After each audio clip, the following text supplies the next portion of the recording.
Hello and welcome to Mestic academy. Hope you are all doing well. तो जैसा कि आपका एग्जाम आने वाला है, अभी हाल फिलहाल में एनटीपीसी का जो एग्जाम होने वाला है, अब लास्ट मिनट में हम लोग क्या कर सकते हैं, अपने एग्जाम को कैसे बेहतर बना सकते हैं, इसके लिए हमने जो है ये सेशन रखा है पर्टिकुलर। तो इस सेशन में मैं आपके लिए जीएस के सारे सेक्शन को देखता हूं कि क्या आप उसमें अच्छे कर सकते हैं, कितने कम समय में कैसे क्वेश्चन को आप सॉर्ट आउट करेंगे। और साथ ही साथ हमारे मैथ के फैकल्टी आएंगे, विजेंद्र सर, वो बाकी आपको मैथ का बता देंगे। और इसी तरह से लॉजिक रीजनिंग के लिए अमृत सर आएंगे, जो आपको बाकी का जो रीजनिंग का बता देंगे। तो हम लोग को ये पता है पहले से कि अभी हमारे पास टोटल जो है हम लोग को 100 एमसीक्यूज मिलेगा अपना एनटीपीसी में, और टोटल हमारे पास केवल 90 मिनट बचेगा। यही 90 मिनट्स में हमको 100 एमसीक्यूज को सॉल्व करना है। तो हमारे पास टाइम तो काफी कम होगा। तो हमारे पास ये जो जीके जीएस का सेशन होगा, इसमें टोटल 40 क्वेश्चन आने वाले हैं। टोटल 40 क्वेश्चन आएगा 40 मार्क्स का, हम लोग को पता है। दूसरी बात जो है हमारा मैथ का होगा, इसमें केवल 30 है, 30 क्वेश्चन 30 मार्क्स के होंगे। और हमारे पास जो है अपना ये जो है रीजनिंग का है, रीजनिंग में भी हम लोग को पता है कि टोटल 30 क्वेश्चन होगा, 30 मार्क्स के होगा।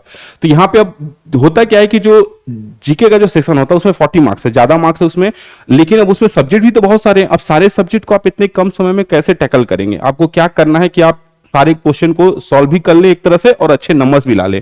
तो पहला हमारा टारगेट रहेगा कि जीके में मोस्ट ऑफ द क्वेश्चन को हम लोग कर ले। तो जीके के जो टोटल क्वेश्चन है हमारे पास, टोटल जो 40 हैं, तो हमारा टारगेट ये रहेगा किसी भी तरह से हम लोग जो है इसमें 30 से लेकर 35 तक के क्वेश्चन को हम लोग सॉल्व कर ले किसी भी तरह से। तो कैसे क्या करना है? पहले तो जीएस सेशन को सबसे पहले स्टार्ट करना है। जब भी आप एग्जाम में बैठे तो सबसे पहले जीएस वाले सेक्शन को सॉल्व कीजिएगा। क्यों? क्योंकि इसमें जो एनटीपीसी में जो क्वेश्चन आते हैं वो प्रीवियस ईयर के most of the time repeated question रहते हैं। तो आप क्वेश्चन को पढ़िएगा और उसके आंसर सीधे सीधे आप दे सकते हैं। वहां पे देख लीजिएगा, क्वेश्चन अच्छे से पढ़िएगा। कभी कभी एनटीपीसी में ऑप्शन थोड़ा चेंज रहते हैं, तो एक बार क्वेश्चन को अच्छे से पढ़ के उसको सॉल्व करने की कोशिश कीजिएगा। कम समय में सबसे पहले जीएसई सेक्शन को जो है हम लोग करेंगे, ठीक है। इसके बाद आप जो आपको सुटेबल लगे, अगर आप मैथ अच्छे हैं तो मैथ कीजिए, रीजनिंग अच्छे है तो रीजनिंग। लेकिन हम सभी के लिए बोलते हैं पहले हम लोग को जीके से स्टार्ट करना, ठीक है। जीके में भी स्टार्ट करना, अगर साइंस वगैरह अगर ठीक ठाक है आपका, तो स्पेशली आप साइंस से स्टार्ट कीजिए। साइंस से आप स्टार्ट कीजिए। साइंस वाले जो क्वेश्चन होते हैं बहुत रिपीटेड होते हैं, इजी होते हैं, बहुत रिपीटेड बेसिस पे पूछे जाते हैं। वो क्वेश्चन आपको ज्यादा नंबर गेन कराएंगे, और उसमें चांसेस ये है कि आपके क्वेश्चन सारे सही भी हो जाए। तो आप वहां से स्टार्ट कीजिएगा। बाकी चीजें देख लीजिएगा। आपके पास जो पॉलिटी होगा, पॉलिटी में हमारे पास पहले से वीडियो इंपॉर्टेंट क्वेश्चन का बना होगा, ज्योग्राफी का भी बना होगा, हिस्ट्री का भी इंपॉर्टेंट क्वेश्चन वाला बना होगा, इकोनॉमी का भी होगा, और थोड़ा बहुत जो है कंप्यूटर से रिलेटेड हमने पहले कुछ वीडियो बना के रखे होंगे, तो आप उसको भी देख लीजिएगा। और लास्ट टाइम पे आप कुछ नया नहीं कीजिएगा, जो आपने पहले से पढ़े हुए हैं। आप जितना चीज जो पढ़े पहले से आपने जो पढ़ा हुआ है उसी को आप लास्ट मोमेंट में देख के जाइए। नया चीज देखने की जरूरत नहीं है, क्योंकि एंड मोमेंट पे आप ज्यादा कुछ करेंगे तो हो सकता है एग्जाम खराब चला जाए। तो होप सो आपका एग्जाम बेहतर जाए, और आप जो भी चीजें करें, स्टार्टिंग हमेशा बोल रहे हैं कि हमेशा जीके से कीजिएगा, ताकि आपका थोड़ा टाइम बच जाए। इंपॉर्टेंट है कि इसमें कम से कम टाइम बचा करें। 90 मिनट्स में आपको कम से कम जो जीके का जो सेक्शन है, आप इसमें मैक्सिमम जो है 10 मिनट से लेके जो है हम बोलते हैं 15 मिनट, इससे ज्यादा मत दीजिएगा। 10 to 15 मिनट दीजिएगा। क्वेश्चन लग रहे हैं तो लगे, नहीं तो आप आगे सेशन में मूव कर जाइएगा, रीजनिंग या मैथ में मूव कर जाइएगा। क्योंकि इसमें अगर ज्यादा क्वेश्चन आप ज्यादा टाइम दे दिए तो बाकी लेके समय नहीं बचेगा। दूसरी बात, जब सारे क्वेश्चन हो जाए तो फिर लास्ट में अगर आप आ सकते हैं, अगर टाइम आपके पास बच रहा है 2 मिनट 1 मिनट बच रहा है, तो आप फिर से एक बार क्या कीजिएगा, जीके वाले सेक्शन को देख लीजिएगा।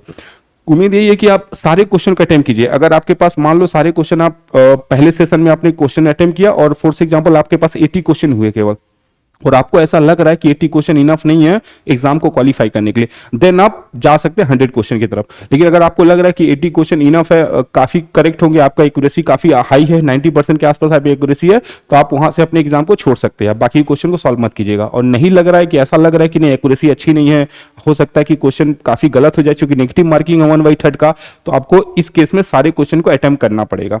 एनी हाउ हम लोग को कम से कम 65 अराउंड 65 से 75 क्वेश्चन सॉल्व करने ही पड़ेंगे, क्योंकि आजकल रेलवे के कटअप काफी ज्यादा जाते हैं। तो जो जीके का सेक्शन है, स्पेशली आपको जो पहले का क्लास आपने किया होगा या देखा होगा, उसी को आपको बेस्ड करके अपने एग्जाम को जो है अच्छा बनाना है। तो और कुछ जो ज्यादा बताया नहीं जा सकता, क्योंकि जीके के क्वेश्चन अलग अलग आते हैं, हर सेक्शन से क्वेश्चन पूछे जाएंगे। क्या क्वेश्चन पूछे जाएंगे कोई नहीं जानता, क्योंकि जो करंट अफेयर के जो क्वेश्चन होते हैं रेलवे के स्पेशली, वो बहुत अलग तरीके से पूछे जाते हैं। तो उम्मीद ये है कि लास्ट मोमेंट पे आप जो रिपीटेड बेसिस क्वेश्चन पूछे जाए हैं रेलवे के, उसी को आप देख के जाइए। तो क्वेश्चन ज्यादातर रिपीट बेसिस पे ही पूछे जाएंगे। तो जीके का ये वाला सेशन हो गया। बाकी के आपके सेशन के लिए मैं इनवाइट करता हूं विजेंद्र सर को। विजेंद्र सर आपको गाइड कर देंगे कि मैथ को जो है कैसे टैकल करना है, कौन कौन से जो इंपॉर्टेंट चैप्टर होंगे उसको कवर अप करना है, ठीक है।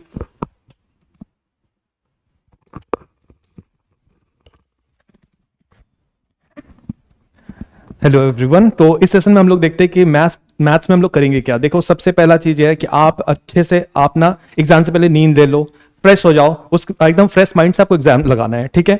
अब देखो, जो पढ़ लिए वो इनफ है, इससे ज्यादा आपको कुछ भी कॉन्सेप्ट पे नहीं जाना है। अभी अभी का ये मोमेंट है कि लास्ट 1-2 दिन जो भी बचा है उसमें आप रिवीजन वर्क अच्छे से करो।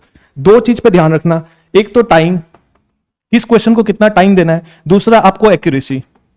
ऐसा नहीं कि आप रैंडम कुछ भी सिलेक्शन, देखो क्वेश्चंस क्या होगा, मिक्स पैटर्न पे होगा। एक पहला मैथ्स आ गया, दूसरा हो सकता है रीजनिंग मिल जाए, जीएस मिल जाए। तो आप पहले देखना कि किस में आप कंफर्टेबल हो। अगर मैथ्स में आप कंफर्टेबल हो तो मैथ्स को पहले करो, जीएस में कंफर्टेबल है जीएस को पहले करो, रीजनिंग में कंफर्टेबल है तो रीजनिंग को पहले करो। अगर कोई क्वेश्चन में आपको लगता है कि स्टकअप हो रहा है, तुरंत रुक जाना है। आपको उस क्वेश्चन को उस समय लगाना ही नहीं है। रीजनिंग का ऐसा बहुत सारा क्वेश्चन होता है ना जहां आप तुरंत नहीं लगता है, आपको वो पैटर्न पता ही नहीं चलेगा कि पीछे का लॉजिक क्या है। आप उस इंस्टेंट उसको छोड़ दो, थोड़ी देर बाद वापस से उस क्वेश्चन को देखना जरूर बनेगा, है ना। अगर आपने प्रैक्टिस कर रखा है तो जरूर बनेगा वो क्वेश्चन आपसे।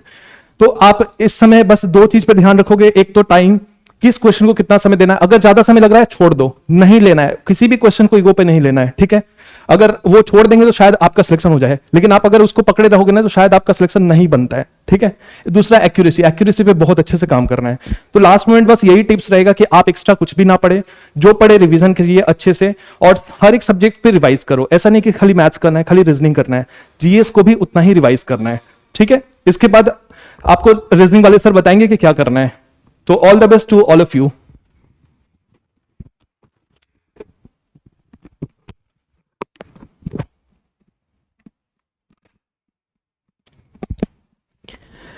Hello everyone, hope you are all doing well and great in your life. आपका एग्जाम बहुत जल्द आने वाला है, 1-2 दिन में 16 मार्च से शुरू है जो कि एग्जाम।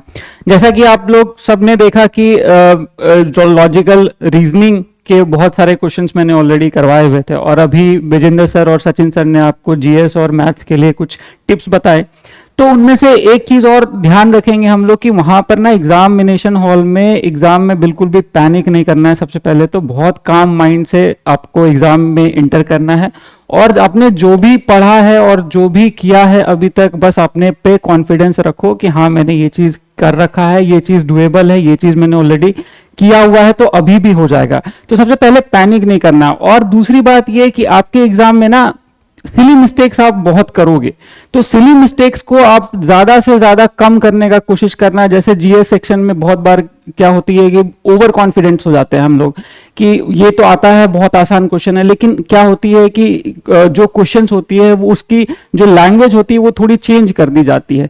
तो भले ही आपको ऑप्शन में देखकर सबसे पहले लगेगा कि ये तो मुझे आता है और यही इसका आंसर होगा, लेकिन आप मेक श्योर करें कि आप क्वेश्चन 2 बार अच्छे से पढ़ें और उसके बाद आंसर करें, सो दैट कि सिली मिस्टेक्स जो होगा वो कम हो। इसी तरीके से मैथ्स और रीजनिंग में और मैथ्स में ये है कि आपका जो भी आंसर्स है, बहुत सारे क्वेश्चंस में आप हो सकते हो कि फंस जाओ या ना बन रहा हो। तो जैसा बिजनर सर ने कहा कि उनको उस टाइम पे छोड़ दो, बाद में हम लोग वापस से उस क्वेश्चन पे आकर करते हैं तो बहुत टाइम पे वो क्वेश्चन हो जाती है।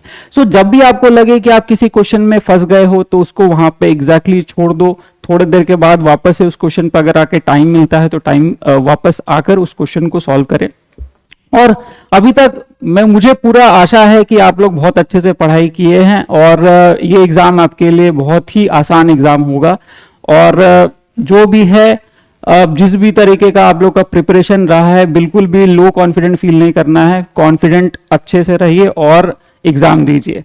सो मैं आशा करता हूं कि आपका एग्जाम बहुत ही अच्छे तरीके से हो। Thank you guys.